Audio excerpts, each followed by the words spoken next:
is Angel from DFW Customs, and today I'm going to show you how to do some drop spindles on this girl. Let's get her up on jack stands first.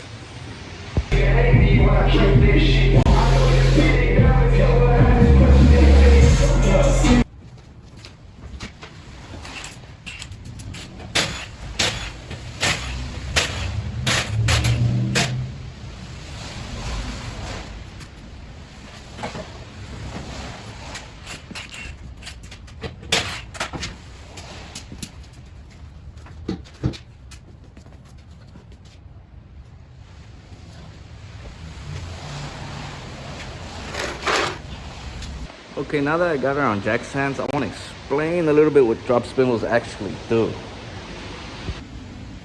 The spindle is actually just a chunk of metal where your rotor and your ball joints, your hub, pretty much everything meets up. Connects your lower and upper control joints together, the tie rods. Pretty much it's just the heart of the whole suspension assembly on these trucks.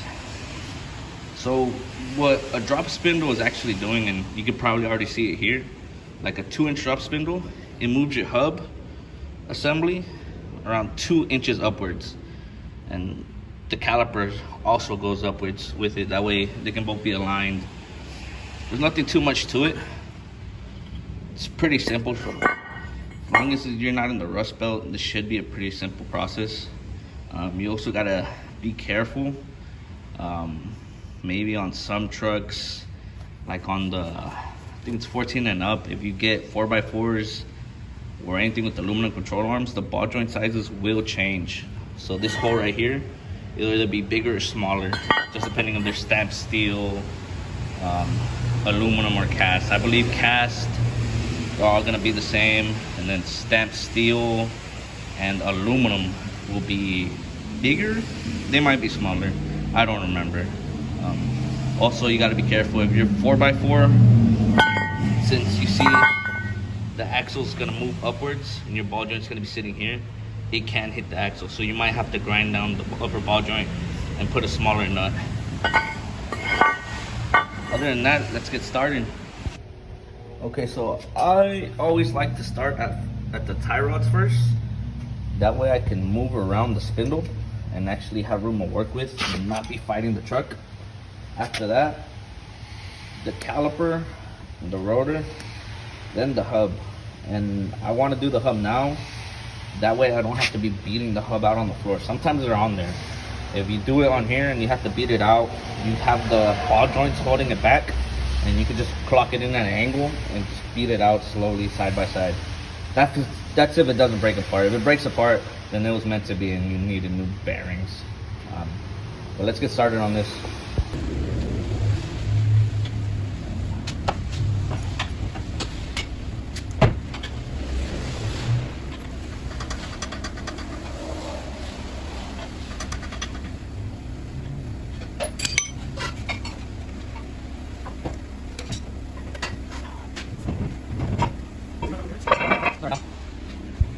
Now that we got the rotor caliper removed, there's 3 15mm bolts back here that go to the hub. We're gonna take those out, but we can't forget to take off the Allen bolt or disconnect it from up here. I don't believe the sensor goes through in all the way to do any damage if we just pull it off like that. Plus it's on the other side of the spindle, so you could just leave it on there, and if you think it's easier to disconnect it from up here, you're good to go.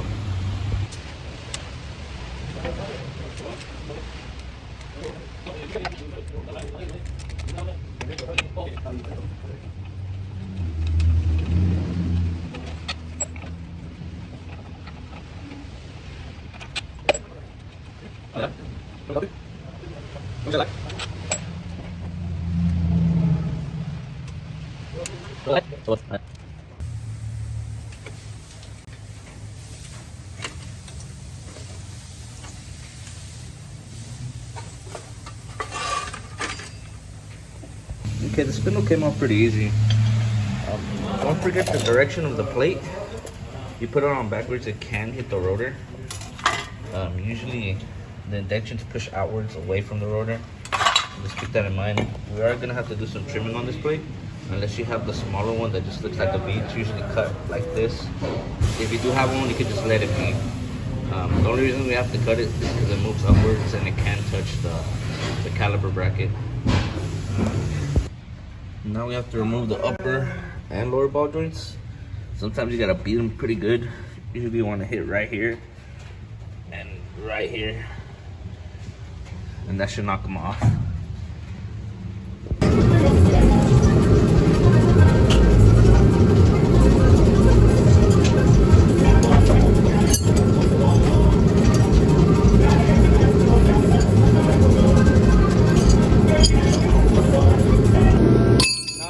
Come off, you can use a pitchfork like this, but you run a high chance of ruining the boot.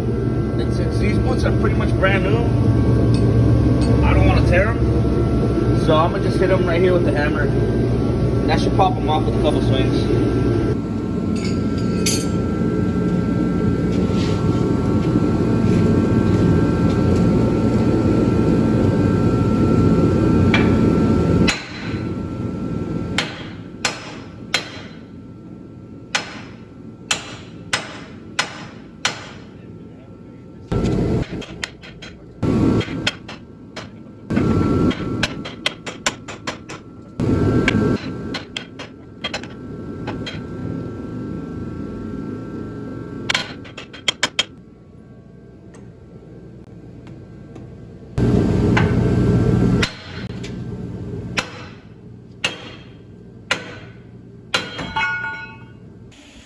All right, for the dust plate, you gotta cut a couple inches off of there. That way it doesn't hit that caliper bracket. It doesn't have to be a lot. You can cut it and then go back and measure it again. I usually cut, it's about 3 inches off of there. Nothing too crazy.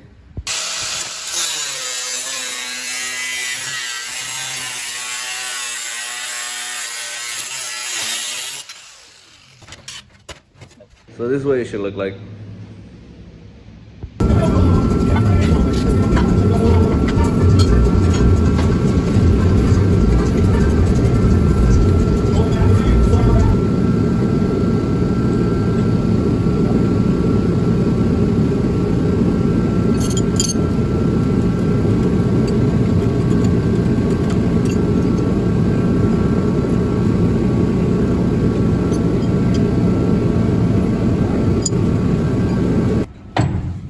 Before we go any further, this little upper hub bearing bolt has to go in before you put the upper ball joint in. Otherwise, see right here, the upper ball joint gets in the way of the bearing bolt. So remember, just slide that in first, and then put the upper ball joint bolt in. Remember, put Loctite, and now we can thread in our hub.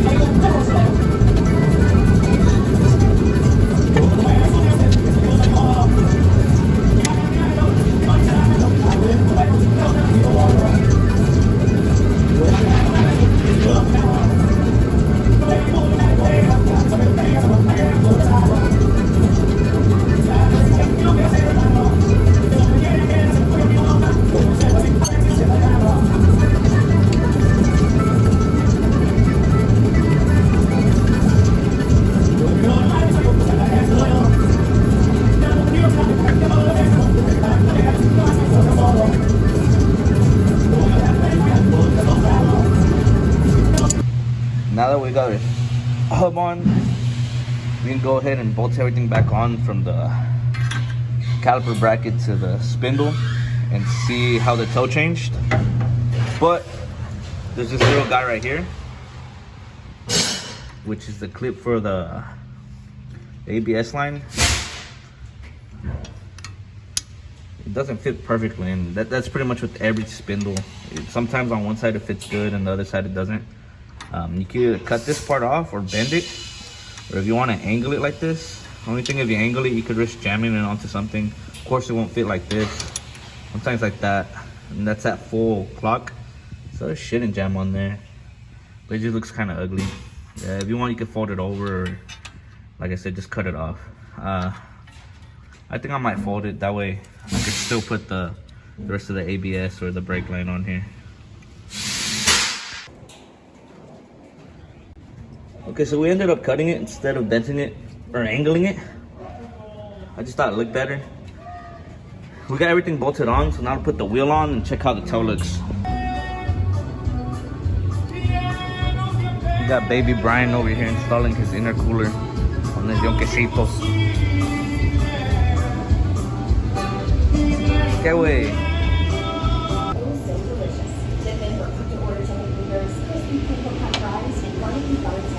El transmission cooler del compa Brian. Okay, with the wheels on, I can see the toe. It looks pretty good. I still might tweak it, just depending on how it drives. Just so it doesn't obliterate his tires before he can get it aligned properly with the alignment machine and the laser alignment. The camber looks hella positive just because it's still in the air. Once on the floor, that should correct, and the toe will kick out a little bit too once on the floor. Nothing too crazy though. Here, I'm gonna drive it and I'll see if I have to tweak it. This is on the floor now. You can see the camber tucked in already. It still needs to settle a little bit. The toe didn't kick out nearly as much as I thought it would. So it might be good. It still has to settle a little bit. We went ahead and put some low pro tires on there all around, just so it wouldn't rub up front. Since technically he's at a 6-inch drop now. Since he has the 4-inch IEC control arms with the little spacer at the bottom and 2-inch drop spindles, that puts him at a 6-inch drop. We just decided to put some 255s on there. They're not too rubber band. They still have a little bit of meat on there. Okay, so we did end up adjusting it because almost immediately after pulling out, you could feel the steering wheel binding on itself and trying to pull to one side. And that's pretty much an immediate sign that your toe is sticking either too much out or they're sticking too much inwards. So in this case, once it did settle down a little bit, I could see that the tires were sticking outwards too much. So I brought them back in just a little bit, and that should take care of it. Okay, and to adjust the toe, you just want to back off this nut. And right here, there's a hex bit. If you don't have a hex bit or turn it off, you can use vice grips or a plumber's wrench to grab on right here. And we're going to be bringing it in, so we're going to be threading it this way. That way we can close in the tire from the front. Because they're sticking out a bit too much.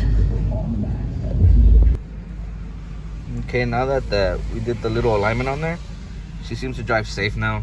There's no pulling or nothing crazy. She is a little bit to the left, but nothing crazy like that. I still 100% recommend that he takes it, go get aligned afterwards, just to get it perfect. I just eyeballed everything just so I can get the truck drivable. That way he could just get home.